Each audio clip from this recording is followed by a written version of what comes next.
What does that feel like, Tim?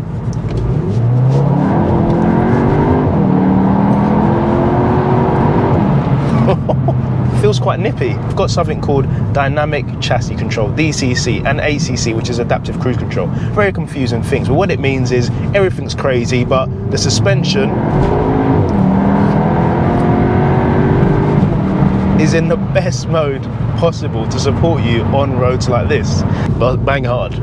If you don't need to bang, take the traction off, and take the traction off, and hard bang. Hopefully this doesn't flag up as inappropriate, because I'm talking about the banging off. Hey, easy now. Peggy 18. 3, 2, 1. Again, just immediate. And on the upshift, sometimes you do get a little fart, just that DSG notorious fart, but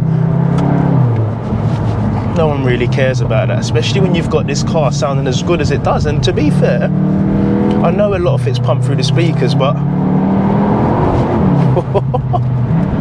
it's a decent little package. Yes guys, what is going on, and welcome back to another video. In this video, I've got the Cupra Leon here in Desire Red, and I'm going to be asking the question, is this the best affordable front wheel drive hot hatch currently available? Let's see what it's got. Off the bat, Desire Red paint, it's a no-brainer. It definitely does suit this car.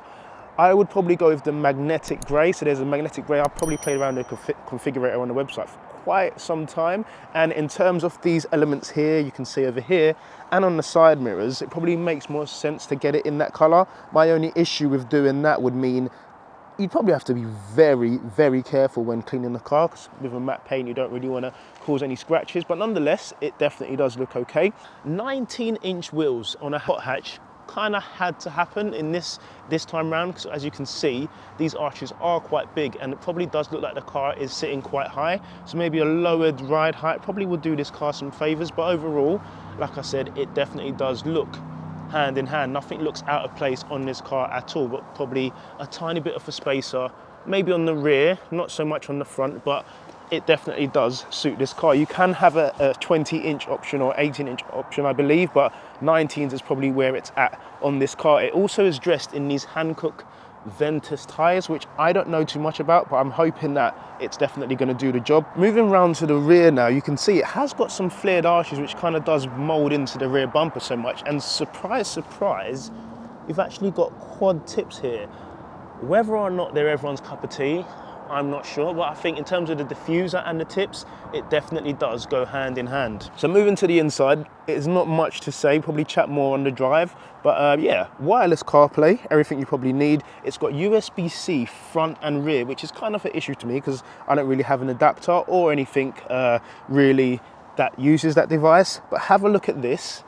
I don't know how well you can see these. These are some serious seats. I've had this car for quite some time now, and what I can say is long journeys, they do the bits, and when you're really pushing on, as you'll see in a minute, it really does its job. Flat bottom steering wheel. Something to note, and we'll touch on this again, is in the UK, we don't get this. So those of you that have watched other people's videos, Joe Achilles, and those have reviewed the European one, I don't know what model it was, it had a button here, which allowed you to go through the driving modes, and a button here which allowed you to start the engine. We don't get that in the UK. We get the start-stop button down there, which is just flashing away, and we have to manually go through the settings. So that is kind of a gripe, but we'll touch on that in a bit. But yeah, enough waffling. Let's get out and see what this beast can do. Okay, so we are out finally in the Cupra Leon. This goes up straight against the GTI, the i30N, in terms of the front wheel drive hot hatches. This has got 300 brake horsepower, 400 Newton meters of torque. What does that feel like, Tim?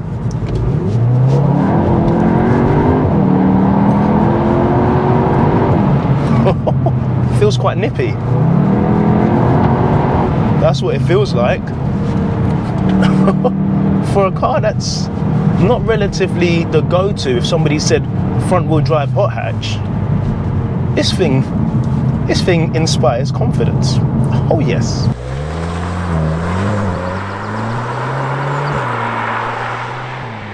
So no extras other than the paintwork, which is a shame, because this car probably could do with, I don't know, a few options that we'll probably talk about later on. But for now, straight off the bat, driver profiles.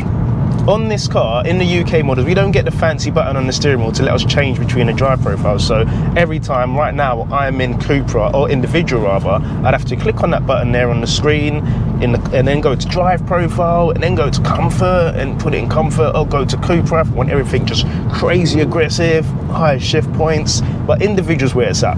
That's my custom drive mode for now, and everything's in Cupra apart from the suspension. So you've got something called dynamic chassis control, DCC, and ACC, which is adaptive cruise control. Very confusing things, but what it means is everything's crazy, but the suspension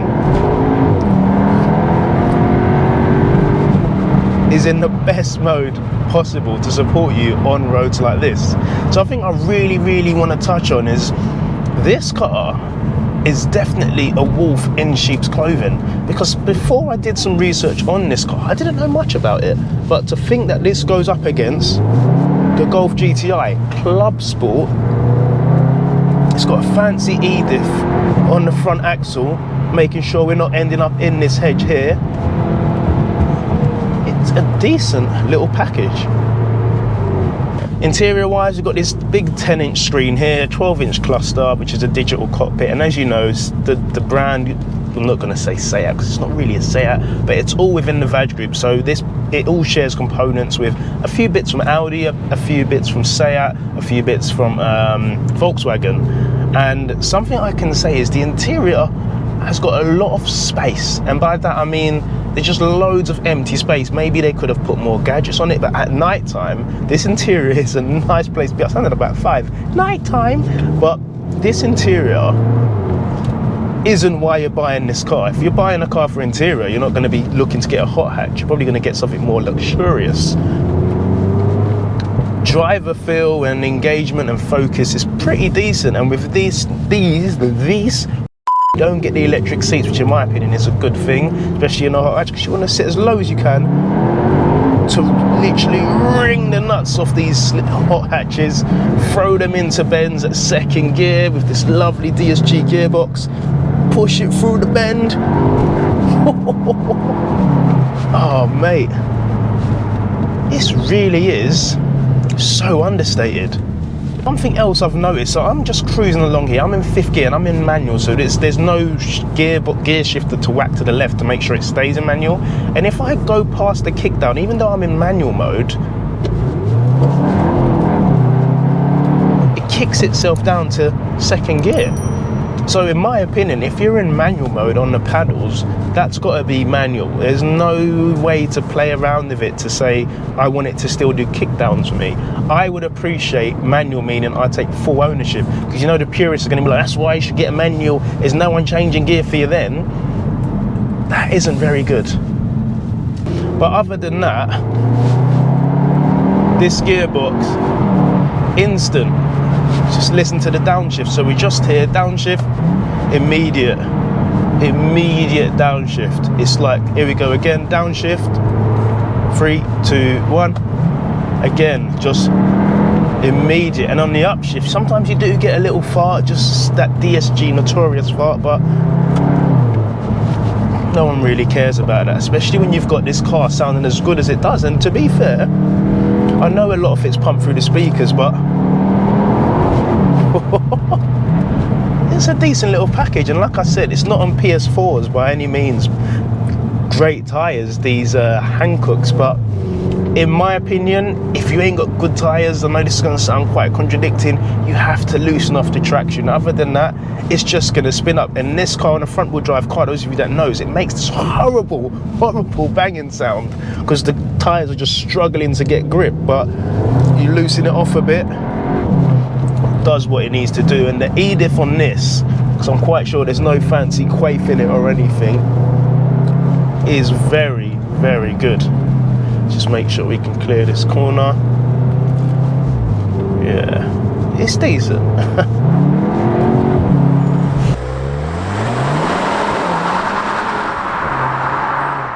Those of you that are audiophiles or choose to, don't know why he's just parked there.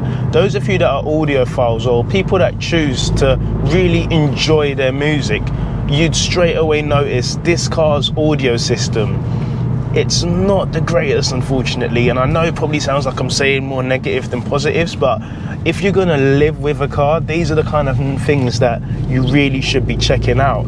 There is no upgraded sound system available as well. There's no Harman Kardon or no B&O, there's no B&W, or I don't know what other audio systems there are. But if you're an audiophile like me, who really likes to crank it up, go deaf when you just want to go on that nice little crazy hoon, then sure, you're probably going to have to do an aftermarket upgrade. But nonetheless, if you're someone that really enjoys the sound of the car, you don't need to worry about that. Overall, let's start with power. Feels plenty. Plenty of power. Steering, bang on. And again, where you've got 3 settings to go from comfort, sport and Cupra, and you've got an individual setting on hot hatches, I think it's a must. To really get the most out of the hot hatch, I really think it's got to be a must. And the fact that you've got the fancy dynamic chassis control switch. The main ingredients of a hot hatch are definitely here. Sure, looks wise, probably people would say it needs like a little splitter or a side skirt, but they know what they're doing. Aero is very, very important when designing a car, and they put these things in wind tunnels and whatnot. What the hell is that? Okay, it looks very weird from the front. But this car, a few people have said it looks quite narrow, but anything wider, you'd be hitting all these bushes on the side and scraping up your lovely Desire Red paintwork. But like I said, paintwork wise, it's got to be the magnetic. It's got to be the magnetic. I think it's called the magnetic grey. All I would want from this car, like I said, probably upgraded speakers or a pan roof. But if I had to choose, it would be a pan roof, just to let a bit more light in, because overall, this car is a weapon.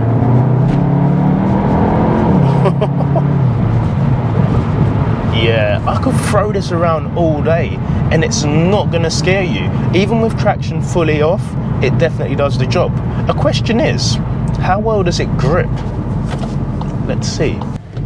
Launch control active.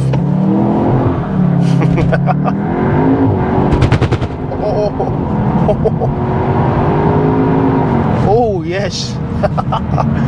She definitely pulls, and that was the banging I was talking to you about. When it struggles for grip, it makes it sound as if you've got, I don't know what, give me a heavy guy's name. It looks like you've got, I don't know, Boris Becker sitting on your car. Boris Becker's not heavy. I know you got Boris Johnson sitting on your car, just saying, if you must bang, bang hard. If you don't need to bang, take the traction off, and take the traction off, and hard bang. Hopefully this doesn't flag up as inappropriate, because I'm talking about the banging off. Hey, easy now. Peggy 18. For me, it's really about taking advantage of the fact that this is new in the game. Sure, the Seat Leon has been around, but Cupra are new in the game, so they're coming in at a price point to get everyone's attention, and this car sits at around £36,000, brand new. Now, if you look at probably the others in the market, that's the Golf GTI Club Sport Edition, and also the 128 Ti and the i30 DCT.